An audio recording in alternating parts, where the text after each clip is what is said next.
you can handle anything if you get some breaks. And so, like I said, if you know somebody that's in a caregiver situation day in, day out, you don't have to take over their job. But if you can spell them just a little bit, it's amazing. Mhm. First of all, it's very encouraging to know that people care enough to help, but it's also like just getting a little break is enormous, because then you Mhm. can come back and you can feel like you can tackle it again. Welcome to Stories of Hope in Hard Times, the show that explores how people endure and even thrive in difficult times, all with God's help. I'm your host, Tamara K. Anderson. Join me on a journey to find inspiring stories of hope and wisdom learned in life's hardest moments. My guest today grew up in Cheyenne, Boston, and spent many summers with her dad and sisters in Indiana and Long Island, New York. She earned a BA in English literature and an MA in organizational communication from BYU, and also served a mission to Portugal. Before leaving BYU, she met and then married her husband, John, and had 3 wonderful children.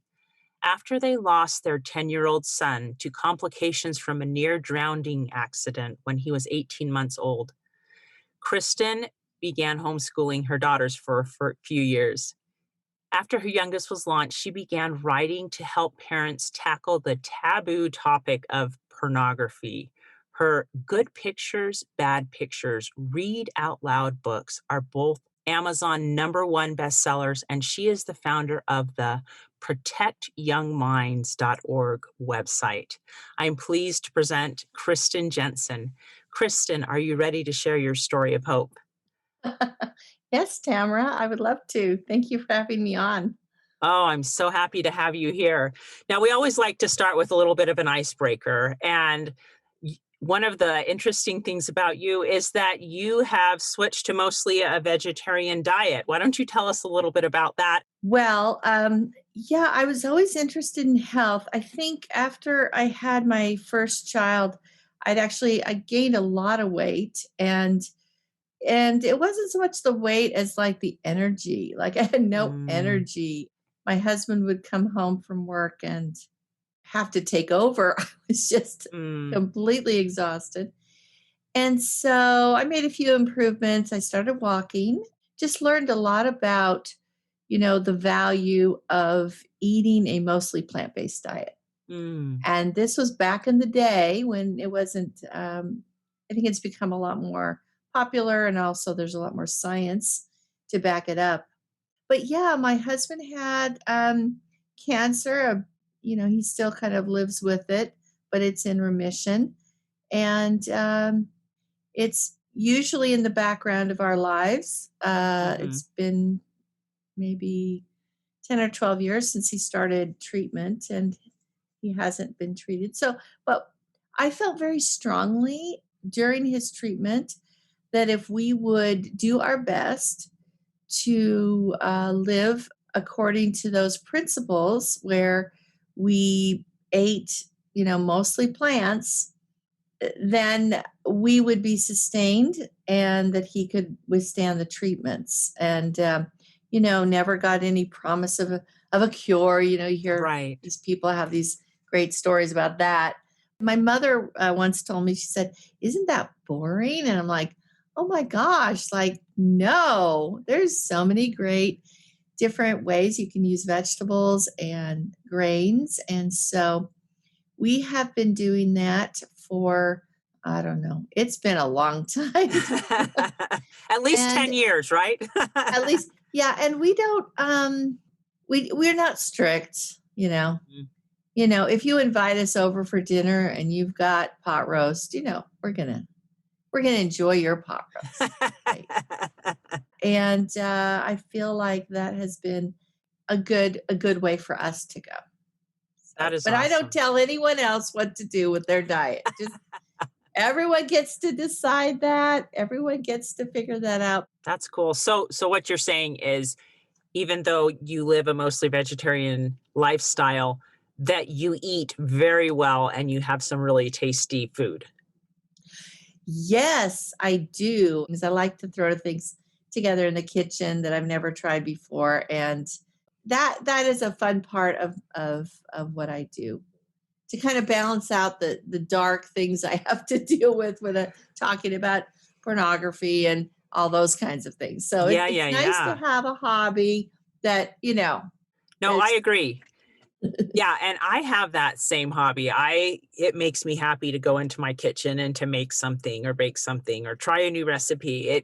yeah, It is a great creative outlet, and some yeah, people love it and some people don't. So right. basically one of your points is no matter what your stressful life looks like, find hobbies that give you a creative release, right? Absolutely. Absolutely, Tamara. And it's very healing in many ways. And I think, creativity is something that is a gift that we can all develop. Mhm. Absolutely. So, we're going to dive into your life a little bit today. And why don't you start off telling me about your wonderful son? Yeah. My son was born just a beautiful child, blonde hair, big blue eyes, big smile, just so happy. We used to call him Mr. Guy Smiley, and just had a big personality. Just one of those people that the personality didn't fit his little body. Mhm. Um, and so he was a joy. I will say, at about 5 months, when he was still just an infant, I had this premonition that kept coming to me and it went something like this: he's too good for this world.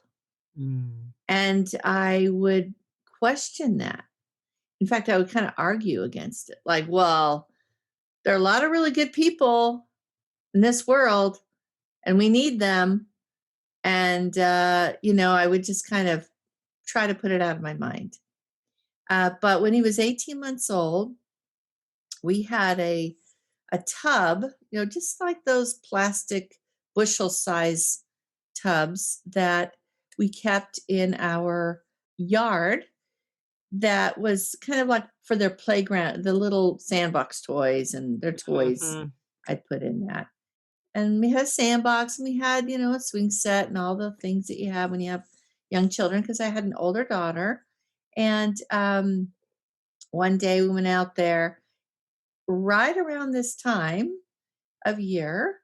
It was in California. It was a drought year, but that tub had accumulated a few inches of water, maybe 3 inches of water Mhm.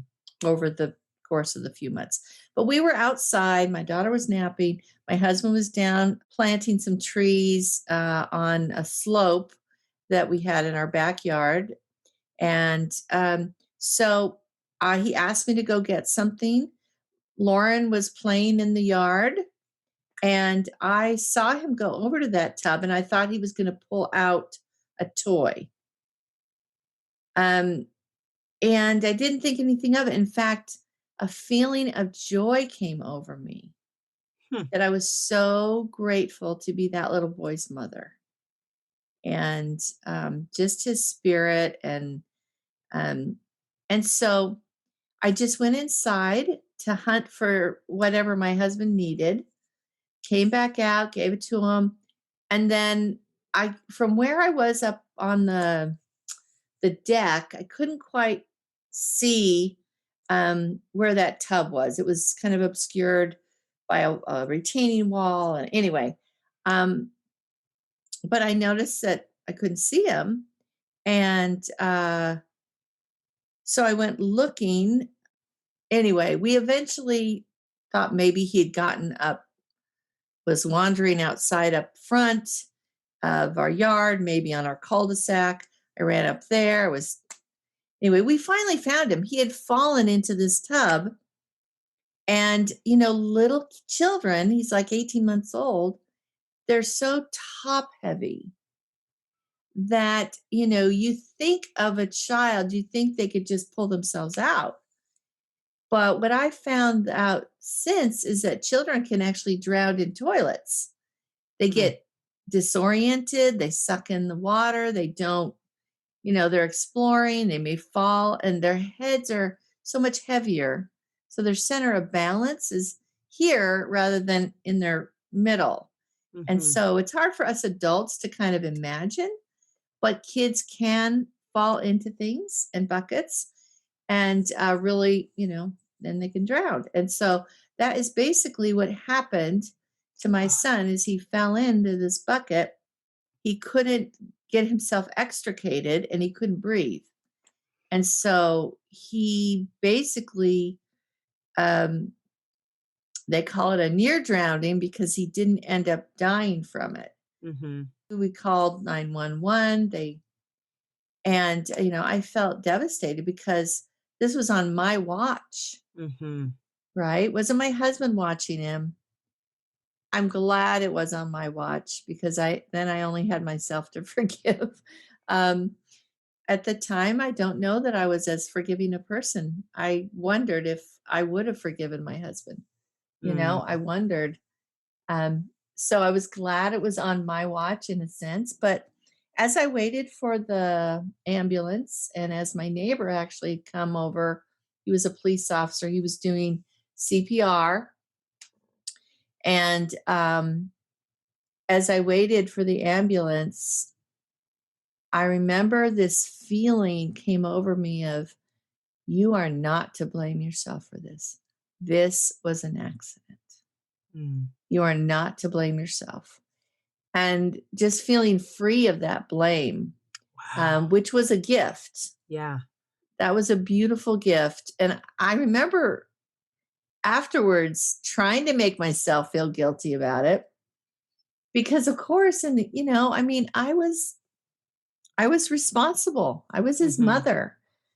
And I've heard so many stories of people that they say, "Oh, well, I caught my son or my daughter about, in danger and I was able to rescue them and it was a prompting from the spirit."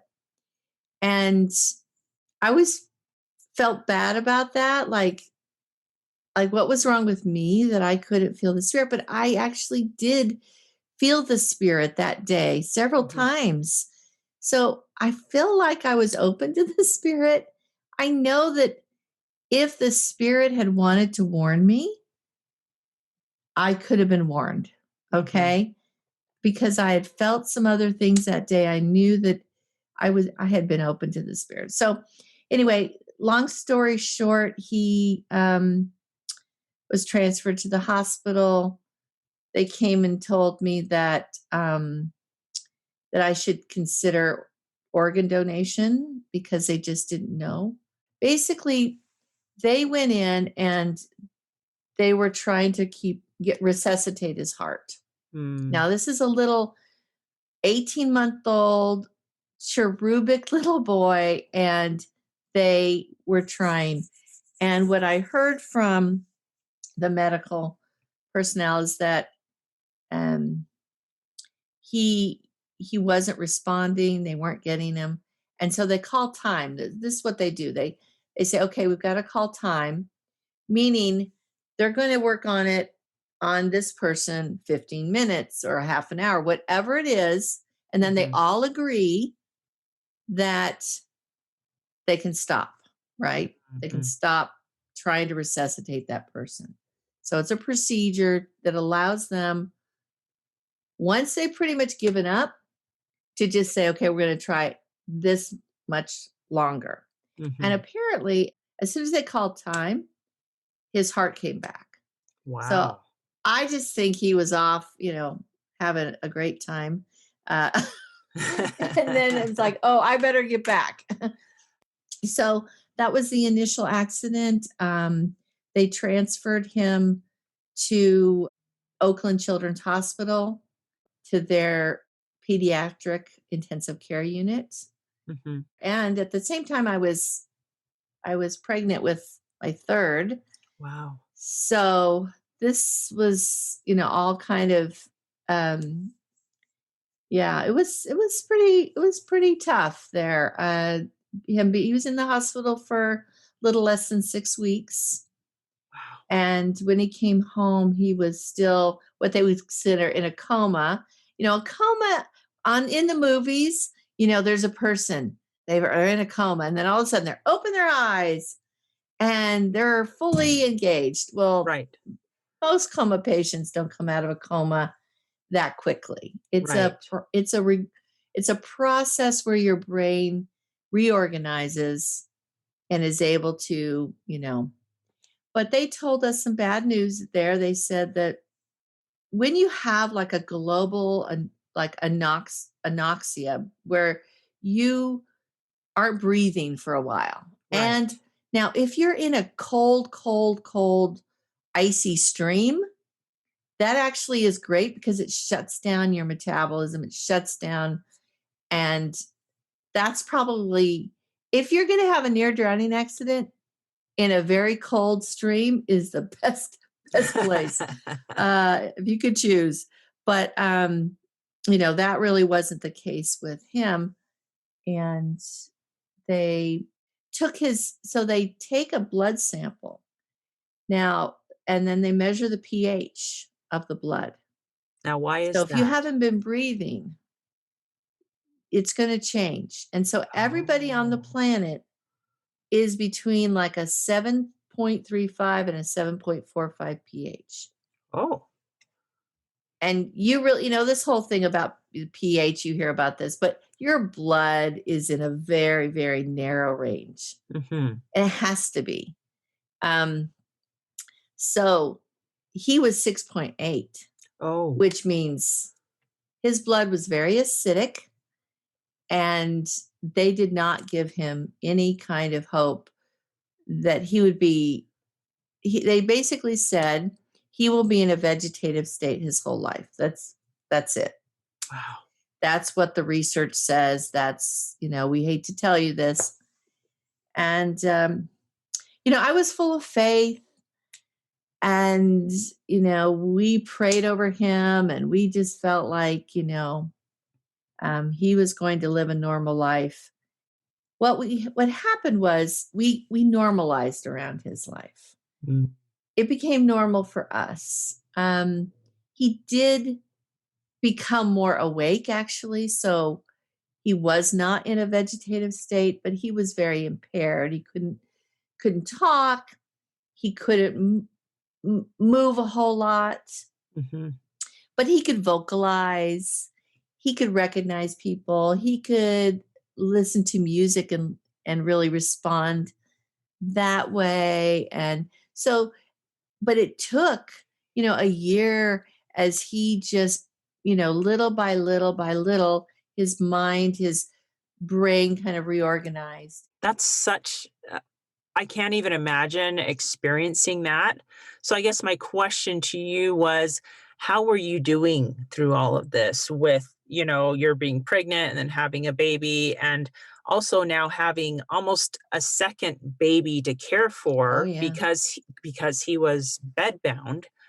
How are you doing with all of that? Not good.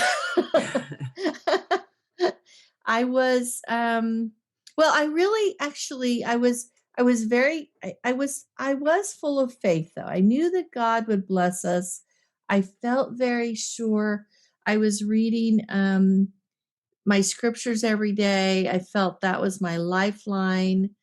And and in particular the Book of Mormon. It Mhm. was something that I gained a lot of inspiration from. And I know others will gain inspiration from the Bible, from other books of scripture. This was my particularly helpful practice every day. I made a goal to finish the Book of Mormon by the time my baby came. And Oh. I did that by reading, like, I don't think it was like 6 pages a day or something like that. So I think if you're in a time of difficulty, if you can have a goal like that where you can establish a habit of daily kind of like personal inspiration, connection with God, no matter how you do that, that is, I think, was critical for me. Mhm. Um, just having to coordinate, the care of my daughter with going to the hospital and um, all of that. Yeah, it was pretty intense. And then my son started having seizures. Oh my. That was another, really difficult thing. And he was just had a lot of, his temperature wasn't controlled very well. And his, even when he came home, he didn't blink very often. We had to keep eye drops in his eyes. There was just so much round the clock care, but he didn't have a trach. So we Oh, didn't like, he could breathe, but yet we had to suction him because he couldn't swallow very well. Um, so how were because he you didn't able have to feed him then? through a feeding tube, Ah. they gave him a feeding tube. And thankfully, I had some friends back then that started to give us a little, like, were willing to give us a little time. It's hard to find, and we were able to have somebody come in and help me, especially as I went on with my pregnancy, because then I had problems with my pregnancy. Oh, Like of course. I had, I was like, I was like bleeding, Oh, and no.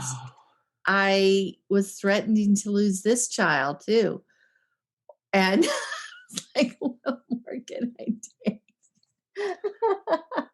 And anyway, there were other things too that I just started to like feel like, okay, Lord, I can't handle one more thing. And as it got close to me having my child, my third, which is my little girl, I started to feel truly overwhelmed.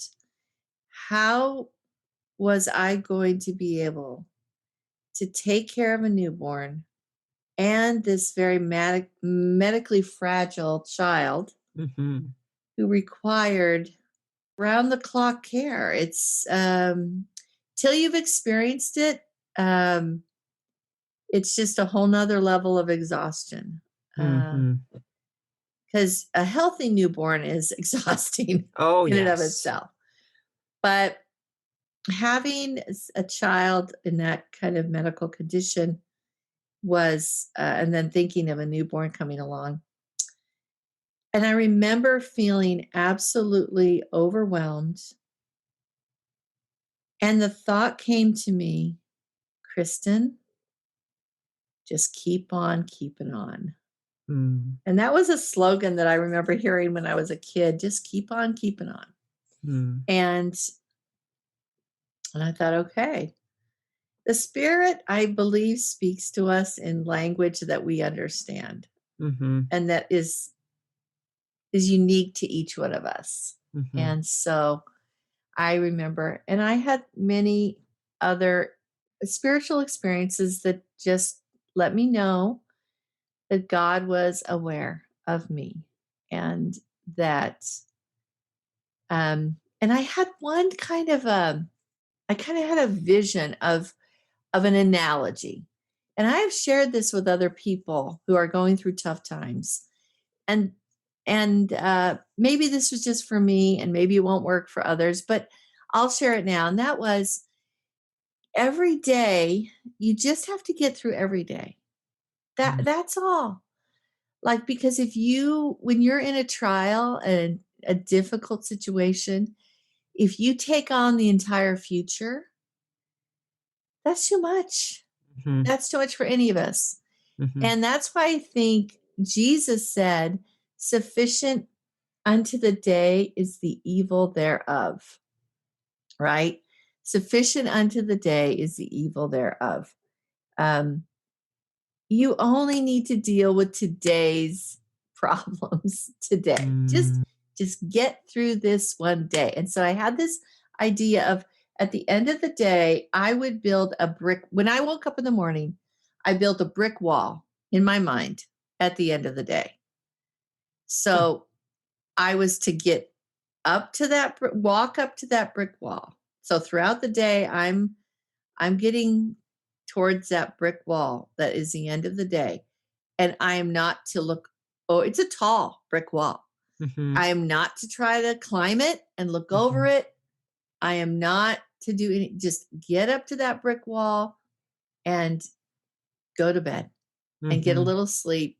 I wasn't getting much sleep, but just, you know, end the day. And then in the morning I'd wake up, I'd be on the other side of that brick wall and there'd be a new brick wall, right? Mm. So just build that brick wall at the end of the day.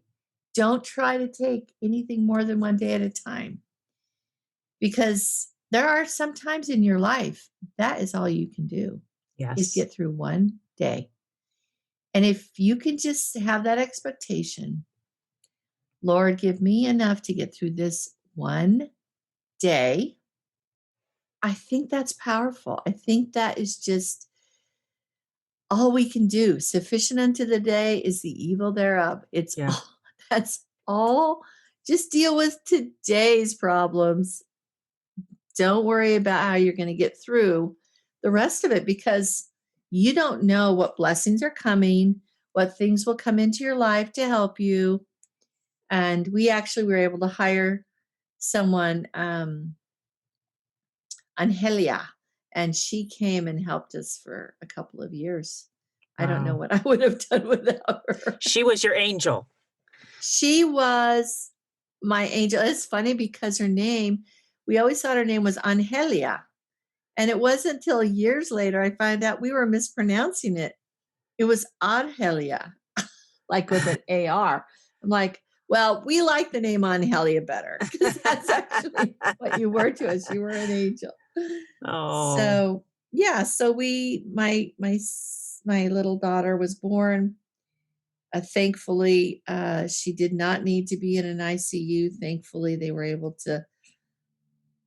able to deal with, but not to be graphic, but I'd wake up in a pool of blood Oh gosh. and have to be rushed to the hospital and have to call somebody in the middle of the night to come over and watch my son and my Mm. other daughter. And there was a couple in our ward that would do that. They were a young Wow. couple. They didn't have children anymore. And they would just, I could call them at 1 a.m. and they'd come over. Oh my word. I know, like angels around us, Yes. angels around us. And then there were many other people that came and helped. And so you have to focus on the good things, the blessings. The other thing I would do, Tamara, is I would at the time, so this is a long time ago. This was in the 1990s, and there was this war over in Bosnia Mhm. and Sarajevo, and it was terrible. This is a place that they just had an Olympics, a Winter Olympics, a few years prior, and now they were in the middle of a horrible war Mhm. and snipers killing people, and it was just terrible. And they were firing on hospitals, and I remember thinking at the time, at least I'm not in Bosnia. Mm. I am in a hospital that is a really like a world renowned hospital, um, Oakland Children's Hospital in the San Francisco Bay Area. I am in this place. There's nobody shelling us. There's nobody, I have the top, you know, people helping us. So I just started to realize it could be worse, right? Mhm. It could always be worse. So sometimes you take the opposite tack because you want to look at the blessings, but you also go, you know what? This could be worse. Mhm. And I could not have this help or this help or this support. And I want to be grateful for everything I have.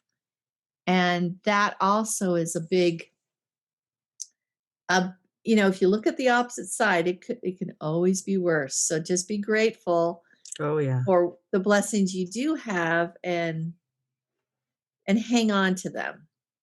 Oh yeah. No, that sounds like such a powerful, powerful tactic. And I'm so thankful you've given us these little tidbits, these clues of reading your scriptures, connecting with God, taking each day one day at a time, um, and being grateful. That is huge. Those are huge, important steps to take.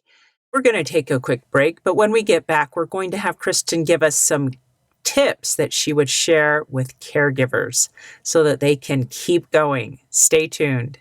Hi, this is Tamara K. Anderson, and I want to share something special with you. When our son Nathan was diagnosed with autism, I felt like the life we had expected for him was ripped away, and with it, my own heart shattered as well. It's very common for families to feel anger, pain, confusion, and anxiety when a child is diagnosed. This is where my book, Normal for Me, comes into play. It shares my story of learning to replace my pain with acceptance, peace, joy, and hope. Normal for Me has helped change many lives, and I'd like to give this book to as many families as possible. We've put together something I think is really special. My friends and listeners can order copies of my book at a significantly discounted price, and we will send them to families who have just had a child diagnosed with autism or another special needs diagnosis. We will put your name inside the cover so they will know someone out there loves them and wants to help. I will also sign each copy. You can order as little as one or as many as hundreds to be shared with others. So go to my website, tamarakanderson.com, and visit the store section for more information and to place your order. You can bless the lives of many families by sending them hope, love, and peace. Check it out today at tamarakanderson.com and help me spread hope to the world. And we're back. I've been talking to Kristen Jenson about taking care of her son for years and years and years on end as a 24-hour-a-day caregiver.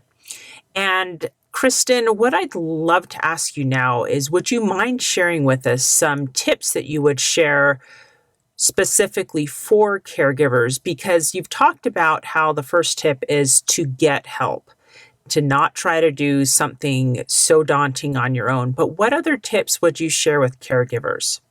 It's going to be different with everybody, but I feel like in order to maintain your sanity, Mm-hmm. you have to find something that you enjoy doing that can get you away from the hard thing, right? And I noticed that as our son stabilized at home and we got a little bit more like, okay, after about a year or so, he actually started smiling. I would see him smile in his dreams, Uh-huh. but once he was awake, and he had been such a smiley kid. And then he started smiling, and we started figuring out ways that we could make him smile. Uh-huh. And, but as far as like caregiver stuff, okay. Um, I started walking with a friend, and that was really helpful in the early mornings, so that I had time to just refresh. I think exercise. I'm telling you, that saved me for many years. And I'm not a big like gym rat or anything. It just was, you know, um, it was just something that it does help you clear your mind. Those endorphins do help you feel more positive about life. Mm-hmm. Um, Probably I getting the also sunshine getting out too, and just getting that yes, D3 vitamin, right? yes. The other thing I did, like I remember we started like some projects. Like I decided we needed to build this wall outside in our, that kind of enclosed our front yard a little bit. And uh, we had quite a deep front yard. And so I did these projects, and they would just kind of, and part of me felt a little guilty, like I should be studying. And of course, back then we didn't have the advantage of the internet. Right. For a few more years. So, but I could find books at the library. I could, and I did order some books on, traumatic brain injury and just trying to figure out what things might help my son. Because I was fully like, at that point, I was thinking, oh, he's going to recover. He's going to Mm, get better. We're going to get this done, and our faith. And what I learned is that God doesn't give you the whole picture. He mm, gives you hope, hope to carry on. Sometimes we misinterpret that as, oh, we're going to get what we want. mhm, And what the Lord is saying, I'm going to give you what you need, mm. because I have a bigger plan. My son never did recover fully. He recovered a little bit. And then he passed away when he was 10 from a grand mal seizure. And throughout that whole time, I was his main caregiver because, as I said, we couldn't get skilled nursing care because he didn't have a trach. So I didn't have anyone Oh, coming in relieving me at night. But we had some amazing experiences. So, for example, um, my husband and I would be up with him during the night, but he would kind of stretch out and he couldn't then breathe very well, or, oh, he had to be positioned correctly or whatever. So we would often have to get up with him in the night. There was a time one morning I said, oh man, last night was really hard. I was up with him 4 times. oh, And my husband said, I was up with him 4 times. oh. We literally been up with him every hour, one of us. And I really truly felt like we had an angel, like we had an angel that was assigned to us, and the angel would wake me up, and then the angel would wake my husband up, then the angel would wake me up, and then it's like, okay, your turn. And Mhm, so I also felt very strongly that my son was here on earth for a reason. He had a mission. And eventually, my prayers stopped being that he would have a full recovery, but that he would be able to do everything he needed to do to fulfill his mission mm, here on earth. So that was also a comfort. And I felt like his days were numbered in the sense that all of our days are numbered. And so that he would be here until it was time for him to go home. And that was going to be up to the Lord. And we would just do our best. And I felt very strongly, you're going to do your best, take care of him. And when he goes, you're not going to feel guilty about this, because I don't know if you're this way, Tamara, but I find that a lot of mothers, we are it's very prone to guilt. yes. And if we can blame ourselves for anything, we will. It's all our responsibility. It's all our fault. Oh my gosh, my kid has this problem. I must not have been a good mother, blah, blah, blah. And I kind of learned that we all do our best. And then, anyway, he passed away from a grand mal seizure. I think they call them generalized seizures now. Um, and the interesting thing there was that I could see that he was declining. He wasn't there were some issues, and I'd seen other children have long drawn out painful deaths, basically. Mhm, I honestly didn't want to see him suffer that long. So in the end, I mean, the grand mal seizure was like a gift, because he was getting heavy and I had to lift him in and out of a wheelchair. And mhm. so I would go to the YMCA, which was like my second home. In the morning. I would go every morning.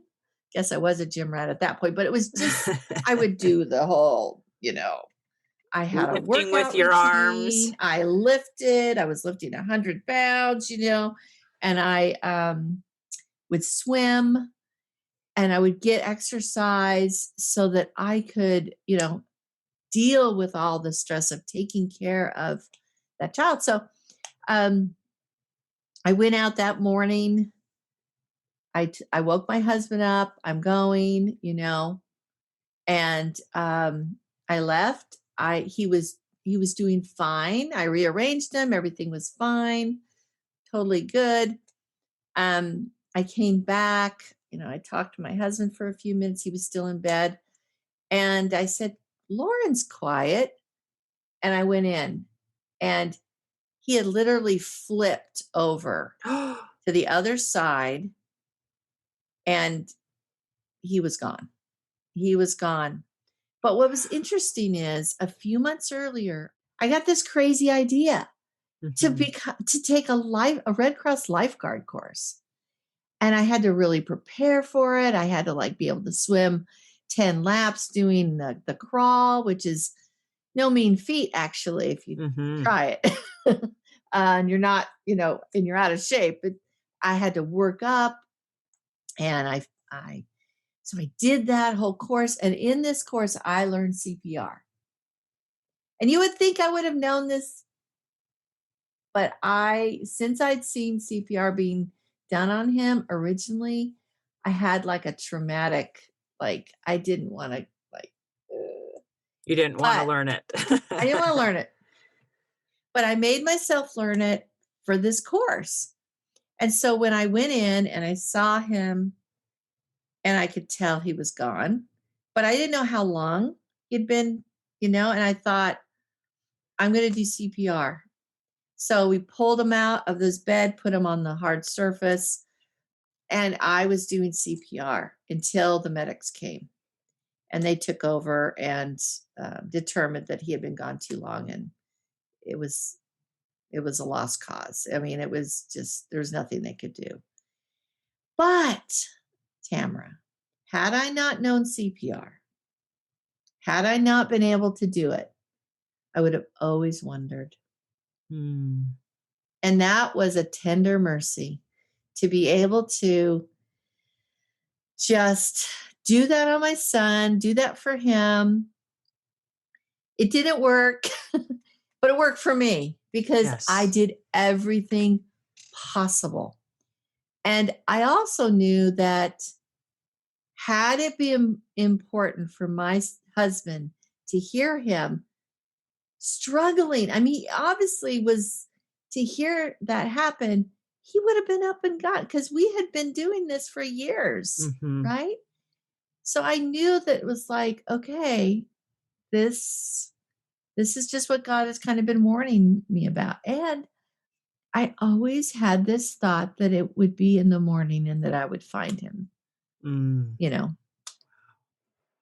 The Lord kind of prepared me in so many ways. There was a woman that had a daughter that was in the class. She had a really long, slow, protracted death. So I thought I should just call her up. And one day I'm sitting at the computer, and honestly, I'd had this prompting several times. And finally, I just heard the most frustrated voice in my head that said, "Will you just call her?"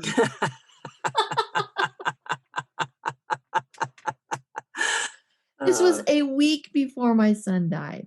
So we met, and she talked about how they did the gravestone, and they talked about this and that. And so, I don't know, there were just so many things that prepared me for this, that helped me get through it.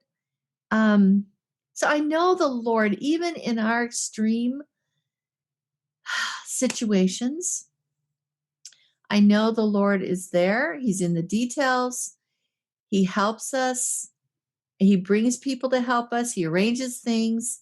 Whoever was my guardian angel was kind of ticked off at me at that point. I could tell, Kristen, this is important. So when he did pass away that morning, I just knew that this was his time to go, and that he had completed his mission, and that I'd become a different person, a more empathetic person. I learned so much about myself, and I learned through my extremities, I learned to rely on the Lord and not get bitter about my trials, you know? Yeah, So, absolutely. So now you are full force involved in your amazing website, protectyoungminds.org. Tell me how your experience with your son you feel helped prepare you to embark on this new adventure. I did feel very prompted to begin this through a tragic experience of another family whose son got into porn, and then porn was a part of his molesting his younger brothers and sisters. And that was Ugh. kind of what, when she called me and told me about this, I started looking for resources. But I woke up after the talk with her with this very strong prompting and a question in my mind: who will help me protect the young children? And I'm like, who am I? I'm actually not a therapist. Mhm, I'm not a elementary teacher. I'm not a child psychologist. mhm. Um, who am I, Lord, to do this? So How I did have a all of theory. Oh, good. Tell me, I have a theory Tamara. because as you were telling that story, it sounds like your experience with your son helped you learn to listen to God when he's speaking to you. And so it helped you recognize it when God was handing you a new mission and Yeah, saying, yeah, you might not be anybody, but I know you can do this and I know you will do that. I think you'd yeah. proved trustworthy to God and he knew he could hand you this new assignment and that you would do something about it. Well, I guess I think you're probably right about that, Tamara. I never feel quite up to this new thing. um, but I'm dogged and I persevere and I keep doing it day by day. And I've had quite a few trials as a result of this journey. But I do know that the Lord is there and that He is in the details, and that you can call upon Him for answers and for blessings. And even though Protect Young Minds is pretty faith neutral, it's secular. I mean, we have my books, Good Pictures, Bad Pictures. They're in. We got it in German. We've got it in Chinese, Wow, and that's amazing. So you have the book now translated into how many languages? that's Arabic right there. Wow. So I actually, when I started to write the book, I had people say, "Well, you need to bring God into this," and Mhm, I prayed about it, and I actually felt the answer: nope, just just because this needs to go to all my children, not even those that don't believe in me. mm, So I really felt to make this faith neutral, secular kind of mhm. a thing, and that's what Protect Young Minds is. So yeah, okay. So I want to get back to your original question, and what is it about? I don't know, tenacity. I also learned that I can't do things alone. I have to have people helping me. You have to have Mm, a team. Like, you really cannot. I feel the best way is to just try to gather support. And I had so much help doing my books, and as I continue to write others, I have so much help. It could not have come from just this brain. yeah. I need other people. And so being able to ask for help, that may be one of them too. And I just Mhm. realized that right now, Tamara, Wow. in a moment of like aha moment. I just had an aha moment because I learned early on with my son, Lauren, I had to have help.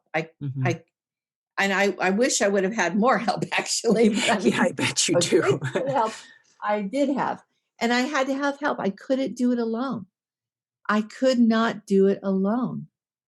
And all along, the Lord would kind of like identify people that would step up and just to babysit, just so that we could go out on a date. I mean, that was a huge thing to coordinate I when you have bet. a medically fragile child. So, everybody that's listening to this, if you know somebody with a medically fragile child or a child that needs constant care, if you can find it in your heart to give those parents a break once every 3 months, even, I mean, that is golden. It's such Uh-huh. a treasure. In fact, we had friends that I got to the point after, 9 years of doing this where I was so spent, so tired that I would honestly lie there at night and I would hear him.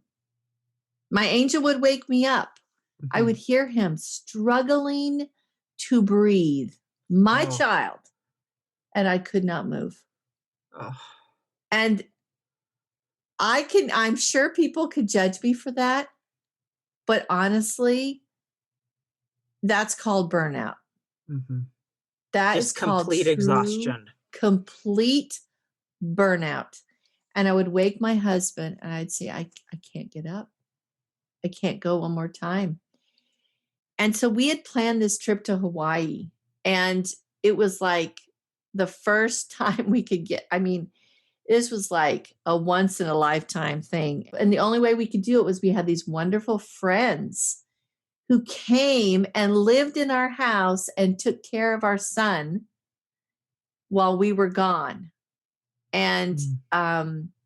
I will never, ever forget this. And I love them to this day. When you're in desperate need and somebody comes and helps you, even if it's just a little bit, because they had to overcome their fears, Mhm. right? Their fears of, we all have to overcome that uncomfortable place. And so they came and watched my son for 10 days while we went to Wow. Hawaii.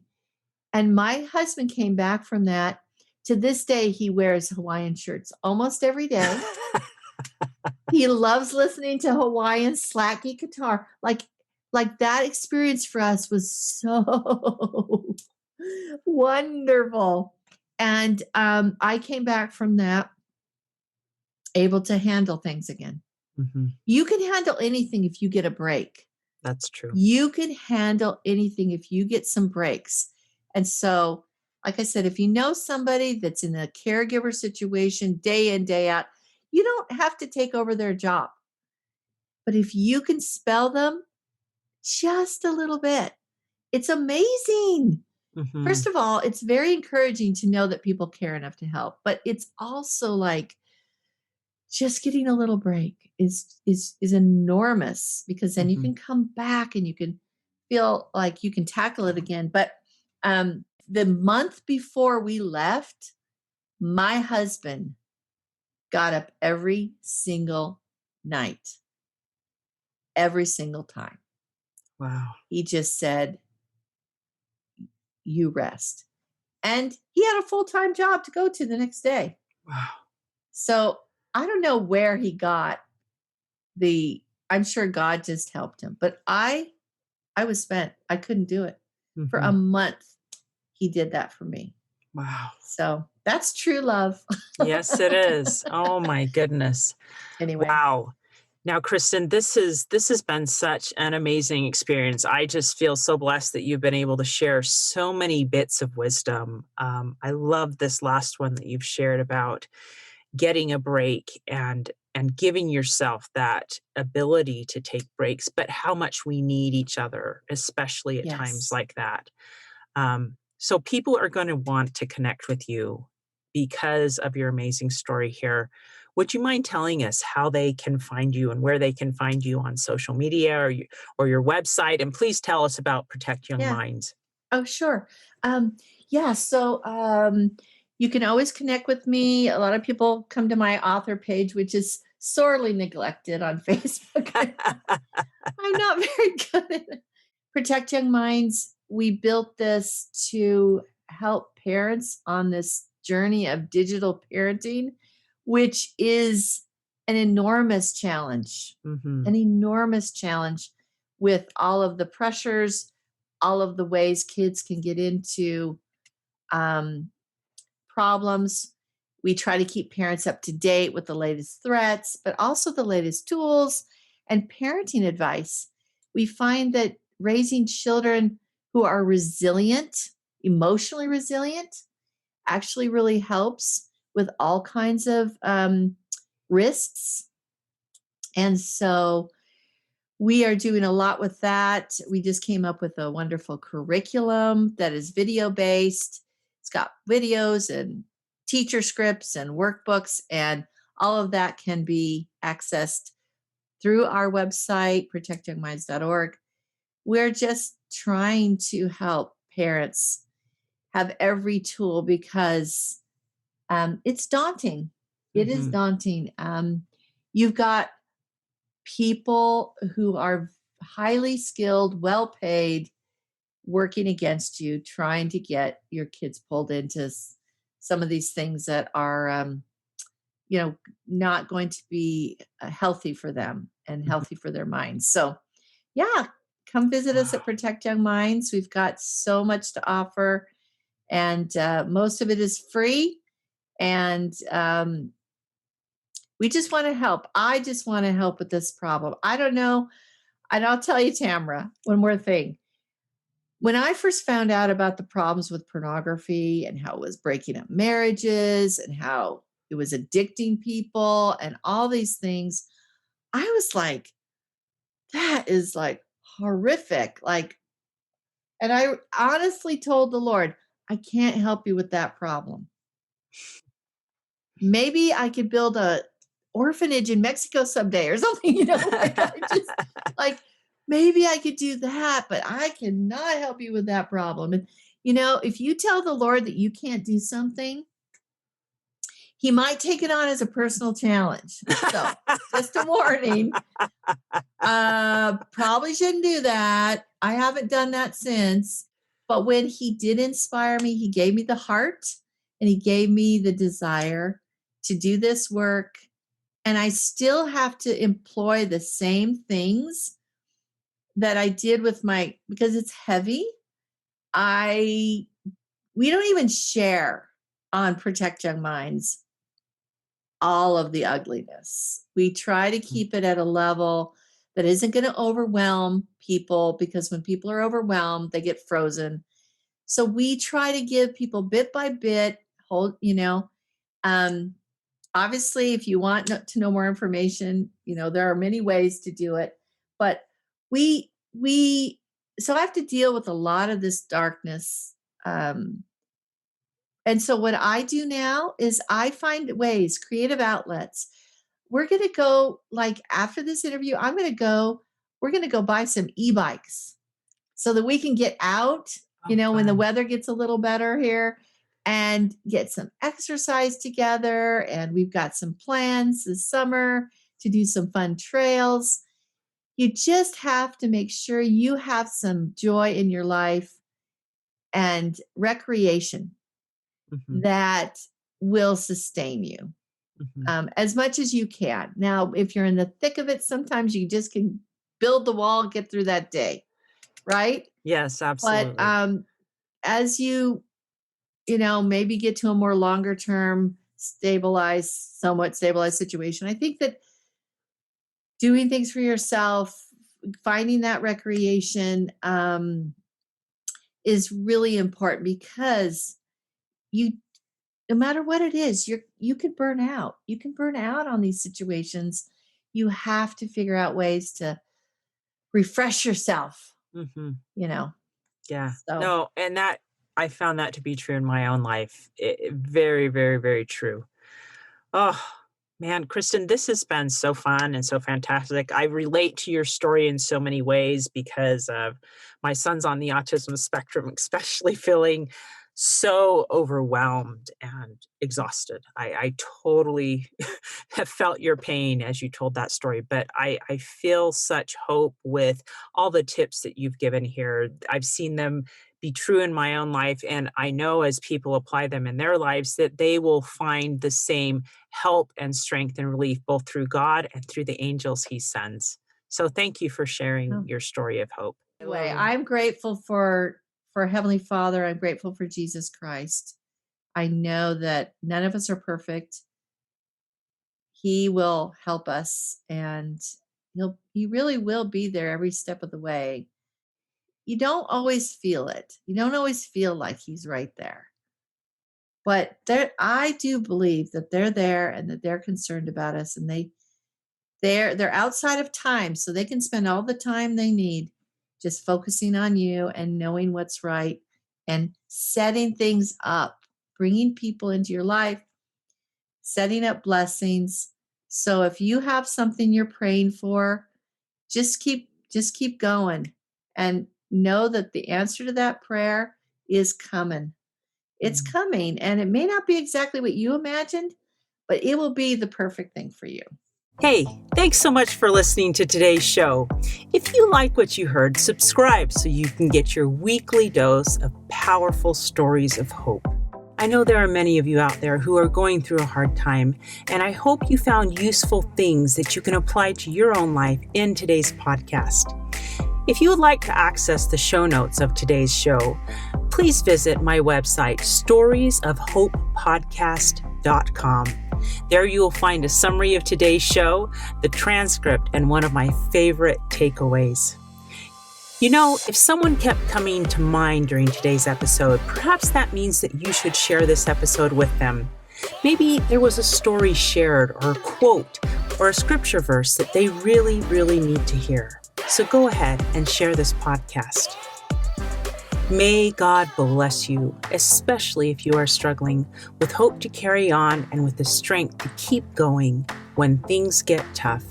Remember to walk with Christ, and He will help you bear the burden. And above all else, remember, God loves you.